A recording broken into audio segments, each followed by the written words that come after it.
मैं रोज ऐसे पेशेंट देखता हूँ जहाँ प्राइमरी प्रिवेंशन के लिए पेशेंट्स को एस्पिरिन डेली खाने के लिए बोला जाता है। ऐसे कंडीशन में आपको ये 3 ट्रायल समझना बहुत जरूरी है। ये तीनों ट्रायल का मेन पर्पस ये था कि प्राइमरी प्रिवेंशन में एस्पिरिन का बेनिफिट है या नहीं, और ये ट्रायल का नाम था एस्प्री, अराइव और असेंट, और ये सारे ट्रायल 2018 में पब्लिश हुए हैं। पहला ट्रायल है एस्प्री ट्रायल, जहाँ पे 19,000 प्लस हेल्दी इंडिविजुअल चेक किए गए। सबका एज 70 के ऊपर था, but the results were shocking. There were no reduction in heart attack, no reduction in stroke and there were no improvement in dementia. पर दोस्तों, मेजर ब्लीडिंग सिग्निफिकेंटली इंक्रीज हुआ है, और इससे ये समझ में आया कि हेल्दी एल्डरली में एस्पिरिन हार्मफुल है। दूसरा ट्रायल है अराइव, जहाँ पे मॉडरेट कार्डियोवैस्कुलर रिस्क वाले पेशेंट्स को लिया गया। एक्सपेक्टेशन ये थी कि कुछ बेनिफिट होगा, लेकिन reality no significant reduction in MI और स्ट्रोक। उल्टा जीआई ब्लीडिंग का रिस्क बढ़ गया। तीसरा ट्रायल है असेंट, जिसमें 15,000 प्लस डायबिटिक पेशेंट को स्टडी किया गया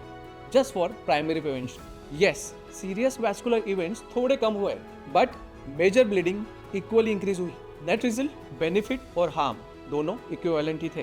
तो दोस्तों, तीनों ट्रायल का कंक्लूजन सेम ही निकला। प्राइमरी प्रिवेंशन में एस्पिरिन का कोई भी बेनिफिट नहीं होता है, उल्टा नुकसान ज्यादा होता है। एस्पिरिन तभी नेसेसरी है जब पेशेंट को हाई एसिविटी रिस्क हो, कार्डियोवैस्कुलर इवेंट हुआ हो या स्ट्रोक का हिस्ट्री हो। अगर प्राइमरी प्रिवेंशन करना ही है तो उनको एक हेल्दी लाइफस्टाइल सिखाओ, जो हम सिखाते हैं एट हाई परफॉर्मेंस लिविंग।